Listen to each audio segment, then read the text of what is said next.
Good morning. This is Palm Sunday, and this is the beginning of Holy Week. I want to continue our sermon series that we began, it seems such a long time ago that we waved the palm branches in the sanctuary. This morning, we are in a different place. We're in a different time. So I want to read just a few verses from the 15th chapter of Mark.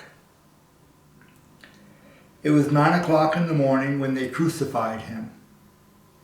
The inscription of the charge against him read, "The King of the Jews." And with him they crucified two bandits, one on his right and one on his left. Those who passed by derided him, shaking their heads and saying, "Aha, you who would destroy the temple and build it in 3 days, save yourself and come down from the cross." In the same way, the chief priests, along with the scribes, were also mocking him among themselves and saying, "He saved others. He cannot save himself. Let the Messiah, the King of Israel, come down from the cross now, so that we might see and believe." Those who were crucified with him also taunted him. The Word of God. Holy Thursday, Maundy Thursday, the great and holy Friday, sorrowful Friday. All these titles and terms and expressions used to describe the essential day of Holy Week. We know that a few weeks ago when we entered the city with Jesus, he was an anti-imperial prophet, someone who came to show the people that there's another way to live, another understanding of God that doesn't require selling yourself at the feet of the emperor. Now, something that you'll notice as you read through the 15th chapter of Mark is that it sounds like there's some things missing.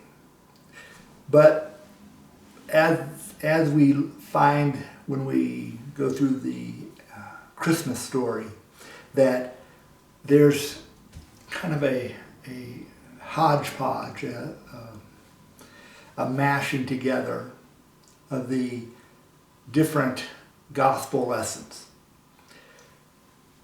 And so we see that in Holy Week as well, and particularly with the crucifixion.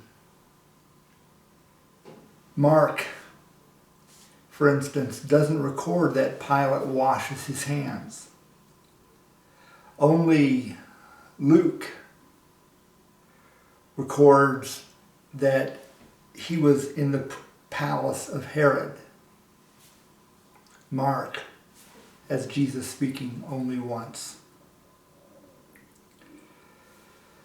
Well, here we are.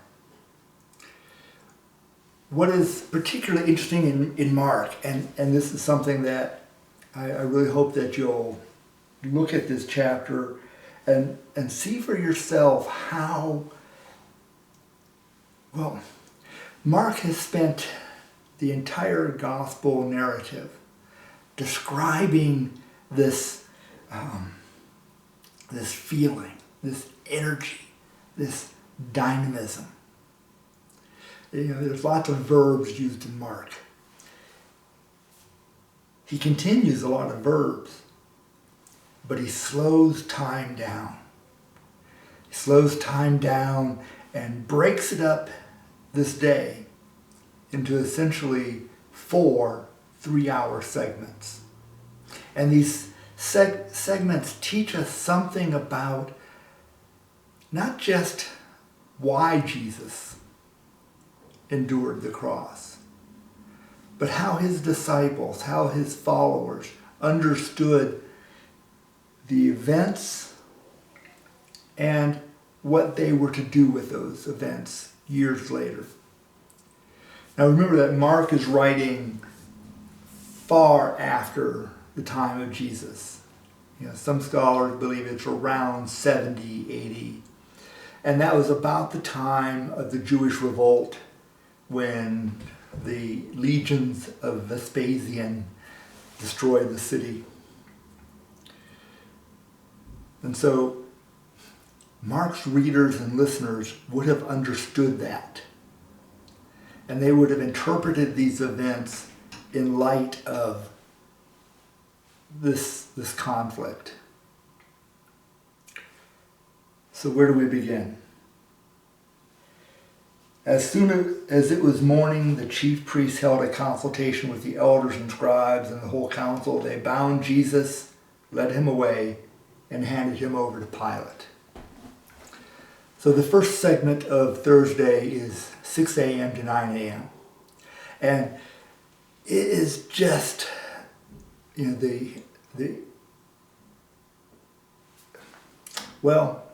what's the word I'm looking for? The hiddenness of what happened on Thursday is now thrown out and into the light of day. And so the council, which had met during the night and interrogated Jesus, now takes him to Pilate. And they take him to the palace of the Jewish puppet king Herod. And Pilate, the Roman governor of that area, asks Jesus in really a mocking sort of way, "Are you the king of the Jews? Are you the king?" Like, he's already been beaten up. He's already a prisoner. That doesn't happen to kings. And so Pilate is almost mocking him. And Jesus turns it right back on him and says, "That's what you say." Now, that exchange is seemingly kind of glossed over, but it's an important consideration because Pilate, he's there to keep the peace and to enforce the rules. Before him stands somebody accused of breaking the rules.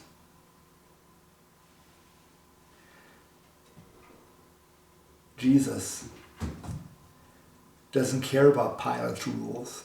He cares about God's. And so he's not really concerned with all that's being said about him, because all that matters to him is what God says about him.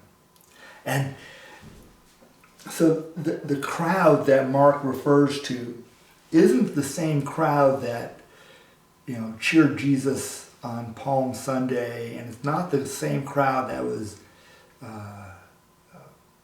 excited or appreciative of what Jesus was saying in the temple or throughout the week. Here, the crowd is the same ones who made up the charges, the same crowd that collaborated with Rome, the same people who filled the temple not with hosannas to God, but with praise to the emperor. This is the scene that Jesus finds himself at as the day begins. Still in conflict, but no longer concerned with the conflict. So Pilate does his thing, rejects Jesus, turns him over to the legionnaires, and sends Jesus off to be crucified. Now, that's the second section of Mark's account, from 9 a.m. to noon. And Mark just begins it with, it was 9 o'clock in the morning when they crucified him. So Jesus, with that big cross beam